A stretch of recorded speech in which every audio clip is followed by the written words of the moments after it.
दोस्तों, बहुत बहुत स्वागत है आप सबका एक बार फिर से हमारे YouTube चैनल एस्ट्रो नॉलेज में। दोस्तों, आज के इस वीडियो में हम एक 57 वर्षीय युवती की कुंडली का विश्लेषण करने जा रहे हैं, जिन्होंने अपने बर्थ डिटेल्स हमारे साथ शेयर किए हैं और एस्ट्रोलॉजी के माध्यम से ये अपने जीवन से जुड़े हुए कुछ प्रश्नों के उत्तर जानना चाहती हैं और साथ ही साथ चाहती हैं कि मैं इनकी कुंडली का पूर्ण विश्लेषण करूं। दोस्तों, आगे बढ़ने से पहले हर बार की तरह आप सबसे निवेदन है, यदि अभी तक आपने हमारे YouTube चैनल एस्ट्रो नॉलेज को सब्सक्राइब नहीं किया है तो आप प्लीज इसे सब्सक्राइब कर लें और बेल आइकन को दबाना ना भूलें। साथ ही साथ दोस्तों, यदि आप सब भी इसी प्रकार अपनी कुंडली का विश्लेषण करवाना चाहते हैं या फिर मुझसे संपर्क करना चाहते हैं तो स्क्रीन के ऊपर फ्लैश हो रहे व्हाट्सएप नंबर के ऊपर आप मुझसे संपर्क कर सकते हैं और ज्यादा जानकारी के लिए आप नीचे डिस्क्रिप्शन बॉक्स को भी चेक कर सकते हैं। चलिए वापस आते हैं इस विश्लेषण के वीडियो के ऊपर और सबसे पहले मैं इनके बर्थ डिटेल्स आप सबों के समक्ष रख देता हूं। इनका जो जन्म हुआ है वो हुआ है 22 अगस्त 1963 को। जन्म का समय है 2:10 दोपहर के और जन्म का स्थान है मध्य प्रदेश। प्रश्नों की बात की जाए तो कहती हैं कि वैवाहिक जीवन में हमेशा ही अनबन बनी रहती है, यानी कि वैवाहिक जीवन में परेशानी है इनके। और बेटी जो कि इनकी संतान है वो भी इनका कहना नहीं मानती है, जिद्दी स्वभाव की हैं। जीवन में यश नहीं मिलता, यानी मेहनत तो करती हैं लेकिन क्रेडिट नहीं मिलता, यश नहीं मिलता, मान सम्मान नहीं मिलता जो ये डिजर्व करती हैं। पति हमेशा झगड़ा करते रहते हैं, यानी कि पति के साथ अनबन की स्थिति देखने को मिलती है और समस्याएं खत्म करने के लिए क्या करें ये जानना चाहती हैं। चलिए इनके लग्न कुंडली की तरफ चलते हैं। इनकी लग्न कुंडली हमारे समक्ष है, वो प्रारंभ होती है 8 नंबर से। 8 नंबर यानी कि वृश्चिक लग्न की ये कुंडली बन जाती है और चंद्रमा देव देखें तो वो कन्या राशि में जाकर के विराजमान है, यानी इस जातिका की कुंडली बनती है वृश्चिक लग्न और कन्या राशि की। वृश्चिक लग्न यानी कि मंगल के द्वारा अधिपत्य किया जाने वाला लग्न। ऐसे जातक या जातिकाओं के स्वभाव की बात की जाए तो ऐसे लोग गंभीर स्वभाव के होते हैं। आमतौर पर अपनी बातों को बहुत जल्दी दूसरों के सामने प्रकट नहीं करते हैं, सीक्रेसी मेंटेन करते हैं अपनी लाइफ में, यानी कि अपनी बातों को गुप्त रखते हैं। यदि परेशान है तो अपनी परेशानी को अपने मन में दबा करके रखने वाले होते हैं, मेहनती होते हैं, जिद्दी होते हैं और यही जिद इन्हें जीवन में सफलता भी प्राप्त करवाती है। लग्नेश जो बनते हैं मंगल उठ करके लाभ स्थान में बैठे हुए, यानी कि मेहनत के बाद जीवन में खूब सारा लाभ यहां पर बैठा हुआ मंगल इन्हें देने वाला होगा। आगे बढ़ते हैं। 23 डिग्री का लग्न है, लग्न के पास जो बलाबल है वो बढ़िया माना जाएगा। द्वितीय भाव में केतु बैठे हुए हैं, द्वितीय भाव में यहां पर केतु बैठे हुए हैं। उच्च की राशि में यहां पर केतु जरूर बैठे हुए हैं 24 डिग्री के साथ। मृत अवस्था के हैं केतु, लेकिन उच्च की राशि में धन भाव में बैठे हुए यहां पर बैठा हुआ केतु धन देने वाला होगा। परिवार वालों के साथ मतभेद की स्थिति खड़ी कर सकते हैं। देखिए केतु उच्च का जरूर है, ये धन के लिए बढ़िया है, लेकिन केतु या राहु उतार चढ़ाव की टेंडेंसी रखते हैं, उतार चढ़ाव ये देते हैं और रिश्तों को विशेष रूप से ये कहीं ना कहीं परेशानी में डालते हैं। ये संपत्ति तो देने वाले होंगे, धन तो देने वाले होंगे, लेकिन कहीं ना कहीं परिवार वालों के साथ मतभेद की स्थिति खड़ी हो सकती है।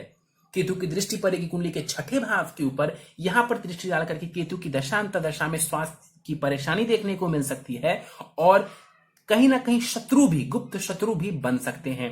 केतु की दृष्टि पड़ेगी कुंडली के 8म भाव के ऊपर, अचानक से केतु किसी प्रकार का लाभ भी दे सकता है, स्वास्थ्य की समस्याएं भी दे सकता है। 10म भाव के ऊपर केतु की दृष्टि पड़ेगी, कहीं ना कहीं सूर्य को देखेंगे। सूर्य होता है कॉन्फिडेंस, सूर्य होता है आत्मविश्वास, केतु उसको देखेंगे तो सूर्य को भी प्रभावित करेंगे। कहने का मतलब है कि आपके आत्मविश्वास को केतु प्रभावित करने वाला होगा। आगे बढ़ते हैं, शनि को देख लेते हैं। शनि 25 डिग्री के साथ बाल अवस्था के यहां पर बैठे हुए हैं, अपनी राशि में बैठे, अपनी साधारण राशि में यहां शनिदेव बैठे हुए हैं। कैसा बैठा है शनि? तो बाल अवस्था का है और वक्री होकर के बैठा हुआ है। जब भी कोई ग्रह वक्री होता है, इस बात को ध्यान से समझ लीजिए कि वो ग्रह जिस प्रकार से रिजल्ट देना चाहता है उस प्रकार से रिजल्ट नहीं दे पाता है, यानी कि जो उसका मूल स्वभाव है उस ग्रह का, उस प्रकार से वो रिजल्ट देने में कैपेबल नहीं हो पाता है। अब यहां पर शनि 3रे भाव में बैठा हुआ है जो कि साहस पराक्रम का है। यहां पर शनि कारक हो जाते हैं। कितनी बार मैंने बताया है, यहां पर शनि मेहनत पराक्रम को बढ़ा देंगे, मेहनत पराक्रम से लाभ भी दिलवाएंगे, लेकिन वक्री है तो बेफिजूल की भी मेहनत करवा देंगे, बेफिजूल की भी भाग दौड़ करवा देंगे, कई बार ऐसी भाग दौड़ करवा देंगे जिसका आपको कोई लाभ नहीं मिलने वाला है। इस कुंडली में शनि की बात की जाए तो वो तृतीयेश हैं और वो सुखेश हैं, ना तो कारक है शनि ना तो मारक है शनि। इस कुंडली में एक समग्रह माने जाएंगे। यहां पर बैठ करके शनि भाग दौड़ और मेहनत को बढ़ाने वाले होंगे। शनि की दृष्टि पड़ेगी कुंडली के पंचम भाव के ऊपर, जो कि होता है संतान का भाव। यहां पर दृष्टि डालेंगे शनि संतान होने में विलंब और संतान के साथ थोड़ी परेशानी, मतभेद की स्थिति, जैसा कि इन्होंने बताया है, देखने को मिल सकती है। शनि की दृष्टि भाग्य भाव के ऊपर पड़ेगी, भाग्य देर से साथ देगा, बनते हुए कार्य में विलंब की स्थिति उत्पन्न होगी। और शनि की जो 10वीं दृष्टि है वो पड़ेगी 12वें भाव के ऊपर, उच्च की दृष्टि पड़ेगी इनकी 12वें भाव के ऊपर। तो विदेश वगैरह की यात्राएं यहां पर शनिदेव दे सकते हैं और धन का जो व्यय है उसको भी ये बढ़ा देंगे, धन के व्यय को शनि बढ़ा देंगे। आगे बढ़ते हैं, चलते हैं कुंडली के पंचम भाव की तरफ। यहां पर गुरु विराजमान है। गुरु कुंडली के पंचम भाव में विराजमान है, अपने ही घर में यहां पर गुरु विराजमान है। पंचम भाव में वैसे कहते हैं कि गुरु भावनाश करते हैं, लेकिन स्वग्रही है तो भावनाश ये नहीं करेंगे, बहुत ज्यादा भावनाश के नहीं करेंगे। लेकिन ध्यान से देखिए, गुरु 25 डिग्री के हैं और वक्री हैं। जो स्थिति शनि की थी करीब करीब वैसी ही स्थिति यहां पर गुरु की भी है। 25 डिग्री के गुरु साधारण राशि में बाल अवस्था के वक्री होकर के बैठ गए। संतान संबंधित परेशानी लगी रहेगी, शिक्षा में भी उतार चढ़ाव की स्थिति देखने को मिली होगी। यहां पर बैठा हुआ जो गुरु है ज्ञान तो दिलवाएगा, संतान भी देगा, लेकिन कहीं ना कहीं संतान के साथ मतभेद, संतान के साथ कोई परेशानी जीवन में देखने को यहां पर ये देंगे। गुरु की दृष्टि पड़ेगी कुंडली के भाग्य भाव के ऊपर। भाग्य का गुरु विशेष लाभ दिलवाएंगे, अपनी दशांत दशा में ये आपको भाग्य संबंधित लाभ देंगे। लाभ स्थान के ऊपर गुरु की दृष्टि धन का लाभ करवाने वाली होगी और गुरु की दृष्टि लग्न के ऊपर पड़ेगी तो ये आपको ज्ञान देने वाला होगा। लेकिन गुरु वक्री है, फिर से वही बात बोलूंगा कि गुरु के वक्री होने की वजह से जो एक्सपेक्टेड रिजल्ट है, जो रिजल्ट आपको चाहिए वैसा रिजल्ट ये नहीं दे पाएगा। उस रिजल्ट में उतार चढ़ाव की स्थिति देखने को मिलेगी आपको। राहु के ऊपर चलते हैं। 24 डिग्री का राहु कुंडली के अष्टम भाव में बैठा हुआ है, मृतप्राय राहु है। यहां पर अष्टम भाव में राहु बैठा हुआ है, उच्च की राशि में राहु बैठे हुए हैं और यहां पर राहु अष्टम भाव में बढ़िया नहीं माने जाते हैं। चाहे किसी भी राशि में राहु अष्टम भाव में बैठा हो, अच्छा नहीं माना जाता। राहु बैठे हुए हैं बुध की राशि में, बुध उच्च के हैं, मुझे कहना चाहिए ये राहु बहुत अच्छा हो गया, लेकिन ध्यान से समझिए ये त्रिक भाव है। छठे भाव में राहु जरूर अच्छा परिणाम देते हैं, लेकिन अष्टम भाव में, 12वें भाव में, ये जो दो भाव है ना, यहां पर राहु कभी भी अच्छा परिणाम नहीं देता है। अष्टम भाव में राहु का उच्च का होना ये इसकी मारकता को और बढ़ा देगा।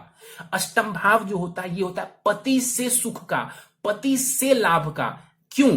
ये पति का भाव है, पति से दूसरा भाव है अष्टम भाव, तो ये पति से लाभ का भाव, ये है ससुराल पक्ष का भाव, ये है आपके दीर्घकालिक रोगों को बताने वाला भाव। यहां पर बैठा हुआ राहु पति से संबंधित सुखों में परेशानी लाएगा। यहां पर बैठा हुआ राहु ससुराल पक्ष के साथ मतभेद की स्थिति खड़ी कर सकता है।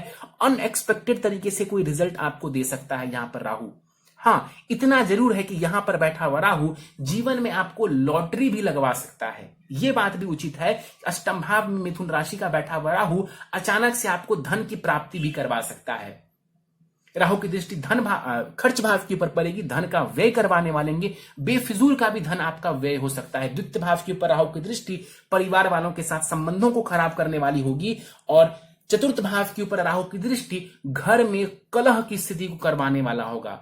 चतुर्थ भाव से सुखों को देखते हैं, यहां पर राहु का प्रभाव हो जाए, किसी क्रूर या पापी ग्रह का प्रभाव हो जाए तो घर में कलह की स्थिति देखने को निश्चित रूप से मिलती है।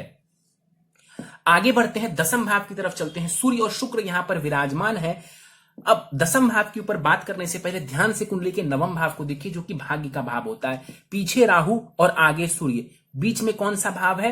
तो भाग्य का भाव। इसको कहते हैं पाप कर्तरी दोष का लगना, जो कि आपके भाग्य भाव में लग रहा है, जिस वजह से आपका जो भाग्य है उसमें भी कहीं ना कहीं थोड़ी परेशानी देखने को आपको मिलेगी। वैसे ही शनि की दृष्टि भाग्य भाव के ऊपर पड़ रही थी, जिस वजह से आपका भाग्य विलंब से आपका साथ दे रहा था। ऊपर से यहाँ पर पाप कर्तरी दोष लगने की वजह से आपका जो भाग्य का भाव है ये अब और भी ज्यादा पाप प्रभाव में आ जाएगा।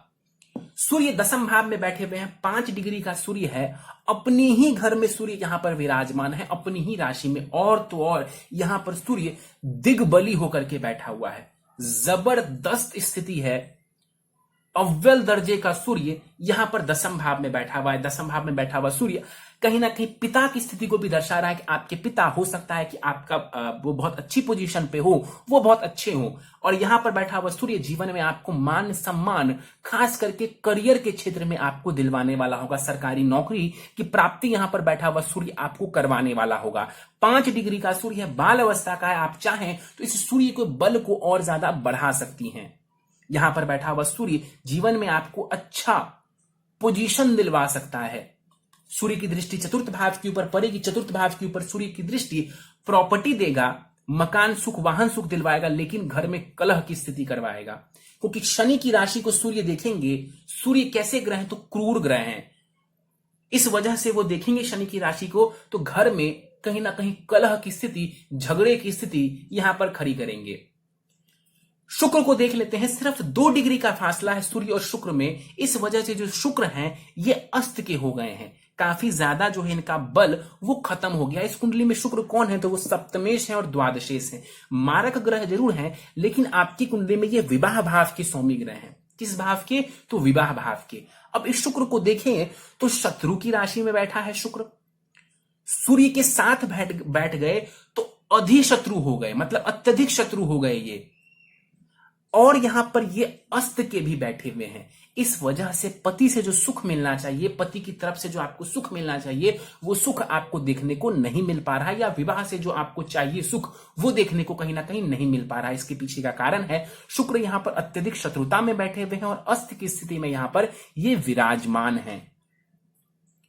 दृष्टि भी इसके पास नहीं होगी क्योंकि ये अस्त के हैं। आगे बढ़ते हैं, लाभ स्थान की तरफ चलते हैं। यहां पर बुध, चंद्रमा और मंगल विराजमान है। यहां पर बुध को देखा जाए तो अपनी उच्च की राशि में ये बैठे हुए हैं। कन्या राशि में जो बुध है 15 डिग्री तक उच्च के हो जाते हैं, तो यहां पर बुध उच्च के माने जाएंगे। 2 डिग्री का बुध है, उच्च का बैठा हुआ है लाभ स्थान में। मेहनत के बाद यहां पर बैठा हुआ जो बुध है आपको धन का विशेष रूप से लाभ करवाने वाला है। मंगल की बात कर ली जाए, मंगल इस कुंडली में लग्नेश है और षष्ठेश है। आप कंपटीशन को पार करके सफलता प्राप्त कर सकती हैं। जीवन में मेहनत पराक्रम करके यहां पर बैठा हुआ मंगल आपको लाभ करवाने वाला होगा, धन का विशेष रूप से लाभ करवाने वाला होगा। कुमार अवस्था के मंगल है यहां पर, और यहां पर बैठा हुआ मंगल दृष्टि डालेगा द्वितीय भाव के ऊपर, धन देने वाला होगा। मंगल की दृष्टि संतान भाव के ऊपर, संतान संबंधित लाभ देने वाली होगी। और मंगल की दृष्टि छठे भाव के ऊपर पड़ेगी, जॉब में सफलता, कंपटीशन में सफलता, शत्रुओं के ऊपर विजय दिलवाने वाला होगा ये मंगल। लेकिन यहां पर देखा जाए तो मंगल शत्रु की राशि में बैठा हुआ है। मंगल बुध को अपना शत्रु मानते हैं और साथ में बैठ गए तो तात्कालिक शत्रुता भी हो गई, यानी अति शत्रु हो गए। जैसे यहां पर शुक्र अति शत्रु हो गए थे, उसी प्रकार से यहां पर जो मंगल है वो अति शत्रु हो गए बुध के घर में बैठ करके। तो जो सर्वश्रेष्ठ रिजल्ट आपको मिल सकता था उसमें थोड़ी सी परेशानी देखने को मिलेगी, लेकिन फिर भी मैं ऐसा मानता हूं कि मेहनत पराक्रम से यहां पर बैठा हुआ मंगल आपको काफी कुछ देने वाला होगा। चंद्रमा 10 डिग्री का बैठा हुआ है। चंद्रमा और मंगल की युति चंद्र मंगल लक्ष्मी योग का निर्माण करती है। ये धन प्राप्ति के लिए बढ़िया माना जाएगा। लाभ स्थान में ये योग बन रहा है तो धन लाभ के लिए ये बढ़िया है। यहां पर देखा जाए तो चंद्रमा विराजमान है, बराबर 50% के आसपास चंद्रमा के पास होगी। वृद्ध अवस्था के चंद्रमा यहां पर बैठे हुए हैं। चंद्रमा आपकी कुंडली में भाग्येश है, भाग्य भाव के स्वामी ग्रह है। चंद्रमा जाकर के लाभ स्थान में बैठे हुए, चंद्रमा की स्थिति बढ़िया मानी जाएगी। भाग्य से ये चंद्रमा आपको लाभ दिलवाएगा। एक बात और देख लीजिए कि चंद्रमा और गुरु आमने सामने हैं, जिस वजह से गज केसरी योग का भी निर्माण हो रहा है आपकी कुंडली में। इस वजह से जीवन में आपको ये धन संपत्ति दिलवाने वाले होंगे, तो ये भी बढ़िया स्थिति कही जाएगी। आपका क्योंकि भाग्य भाव पाप प्रभाव में है, मैंने थोड़ी देर पहले बताया था, इस वजह से आपको भाग्य से संबंधित पूर्ण लाभ नहीं मिल रहा है, लेकिन चंद्रमा आपका ठीक माना जाएगा। बुध की बात कर लेते हैं। बुध उच्च के बैठे हुए हैं तो जबरदस्त स्थिति में यहां पर बुध आपको लाभ करवाएगा, इसमें कहीं कोई दो राय नहीं है। चलिए आपकी दशाओं के ऊपर हम बात करते हैं। गुरु की माफ करिए, शनि की महादशा आपको चल रही है। अभी शनि की महादशा 18 दिसंबर 2032 तक आपको रहने वाली है। शनि इस कुंडली में कारक ग्रह नहीं है, अकारक ग्रह माने जाएंगे या एक समग्रह आप इनको कह सकते हैं। शनि की प्लेसमेंट तीसरे भाव में हुई है, तो यहां पर बैठा हुआ शनि मेहनत के साथ, संघर्ष के साथ, लेकिन आपको सफलता जरूर दिलवाएगा। शनि की महादशा में केतु की अंतर्दशा चल रही है, ये 9 अक्टूबर 2020 तक रहने वाली है। तो शनि की महादशा में केतु के अंतर्दशा, ये समय कहीं ना कहीं उतार चढ़ाव भरा हुआ हो सकता है। परिवार वालों के साथ संबंधों में खटास आ सकती है। अक्टूबर से जो समय है कहीं ना कहीं वो थोड़ा बेहतर नजर आ रहा है। शुक्र की अंतर्दशा आपको आएगी, वो समय थोड़ा बेहतर हो जाएगा। बेस्ट तो नहीं कह सकते हैं क्योंकि शुक्र की भी स्थिति बहुत बढ़िया नहीं है कुंडली में, लेकिन फिर भी थोड़े उपाय करके अक्टूबर से लाभ की स्थिति आपको देखने को मिल सकती है। प्रश्नों को लेते हैं। वैवाहिक जीवन में हमेशा अनबन बनी रहती है। देखिए यहां पर जो शुक्र की स्थिति है वो डाउन नजर आ रही है। गुरु जो कि पति कारक ग्रह होते हैं एक स्त्री की कुंडली में, वो वक्री होकर के बैठे हुए हैं। शुक्र यहां पर मैंने बता दिया था आपको कि नेगेटिव हो रहा है, पाप प्रभाव में आ रहा है, और इसके पास जो पावर है वो भी कम हो रहा है, बल कम हो रहा है। इतना ही नहीं, यहीं पर मैं रोक करके आपको आपके नवमांश कुंडली की कुछ पॉइंट समझा दूंगा जो विशेष रूप से हम विवाह के लिए देखते हैं। नवमांश कुंडली में सप्तम भाव में आपके मंगल बैठा हुआ है नीच की राशि में। इस वजह से पति के साथ झगड़ा, पति के साथ कलह की स्थिति देखने को मिल सकती है, आपस में अनबन की स्थिति देखने को मिल सकती है। जो झगड़े लड़ाई करवाने वाले ग्रह हैं उसमें मंगल सबसे पहले आता है, और यही मंगल नीच का होकर के नवमांश कुंडली में सप्तम भाव में जाकर के बैठा हुआ है। इस वजह से वैवाहिक जीवन में कलेश की स्थिति आपको देखने को मिल रही होगी। इसके अलावा देखा जाए तो जो पंचम भाव है आपके नवमांश कुंडली में, वहां सूर्य और राहु ग्रहण दोष बना रहे हैं। पंचम भाव यानी संतान का भाव, और वहां पर सूर्य राहु का साथ बैठना यानी कि संतान से भी जो लाभ मिलना चाहिए, संतान से भी जो सुख मिलना चाहिए, उसको क्या लग गया, तो ग्रहण लग गया। और जीवन में जो आपने कहा कि जो यश नहीं मिल पाता है, आपका जो अगला सवाल है उसके पीछे का भी कारण समझा दे तो नवमांश में जो सूर्य और राहु की युति हो रही है ये भी एक कारण बनता है, क्योंकि यहां आपका जो सूर्य है कुंडली के 10वें भाव में, ये बहुत ही बढ़िया है। इस सूर्य को हम कहीं से भी खराब नहीं कह सकते, भले ही केतु की दृष्टि पड़ रही हो, लेकिन नवमांश में राहु के साथ सूर्य का बैठना ये एक वीक पॉइंट बनता है। इसी प्रकार जिस शनि की आपको दशा चल रही है, शनि यहां पर अपनी राशि में बैठे हुए, लेकिन वहां शनि सूर्य की राशि में चले गए, यानी शत्रु की राशि में चले गए। इसी वजह से जीवन में थोड़ी परेशानियों का सामना आपको करना पड़ रहा है। कुछ उपाय मैं आपको दे देता हूं, जिन उपायों से आपको निश्चित रूप से लाभ की स्थिति देखने को मिलेगी। प्रथम उपाय है आपके लिए पुखराज रत्न।